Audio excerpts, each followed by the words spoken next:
नमस्कार, मी पंजाब तक. आणखी 2-3 दिवस थोडं पावसाचं वातावरण आहे. म्हणजे 1 तारखेपर्यंत जळगाव जिल्हा,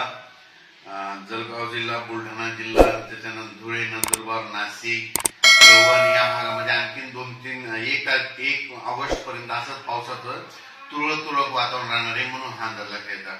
मग राज्यात मध्ये आता तुम्हाला सांगायचं झालं तर सर्वप्रथम आणि त्याच्यानंतर आज यवतमाळ देखील म्हणजे 29 तारखेला यवतमाळ, नांदेड या भागात देखील आदिलाबाद, धर्माबाद थोडंफार पावसाचं वातावरण राहणार आहे.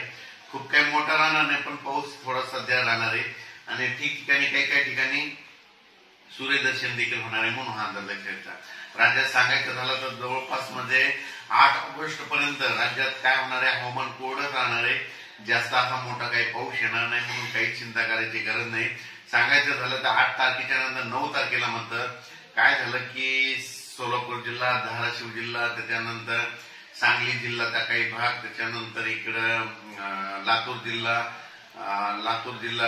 बीड जिल्हा, त्याच्यानंतर नांदेड जिल्ह्यात आणखीन काही भागामध्ये मग 9 तारखेच्या दरम्यान एकदा चांगला आणखीन परत एकदा 9-10 ऑगस्टच्या दरम्यान तिकडल्या भागामध्ये दक्षिण महाराष्ट्राकडे एक पाऊस येणार आहे, म्हणून हा अंदाज लक्षात येतात.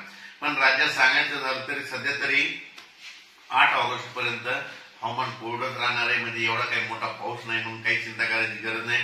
फक्त राज्यात मध्य प्रदेशचे जे लगत जे जिल्हे येतात म्हणजे मध्य प्रदेशच्या लगत कोणते, मध्य प्रदेश आणि गुजरातच्या लगत नंदुरबार जिल्हा, धुळे जिल्हा, जळगाव जिल्हा, नाशिक जिल्हा, त्याच्यानंतर बुलढाणा जिल्हा, अकोला, अकोट हे भाग जे पट्ट्याने त्याच्यामध्ये आणखीन समजा 1 ऑगस्ट 2025 पर्यंत थोडं पावसाचं वातावरण राहणार आहे, म्हणून हा अंदाज लक्षात येतात. राज्यात सांगायचं झालं तर पूर्व विदर्भ, पश्चिम विदर्भ, दक्षिण महाराष्ट्र, उत्तर महाराष्ट्र, कोकणपट्टी, खानदेश मध्ये असा खूप काही असा मोठा पाऊस राहणार नाही. फक्त सध्या मात्र थोडा तुरळक पाऊस राहणार आहे, म्हणून हे लक्षात येतं.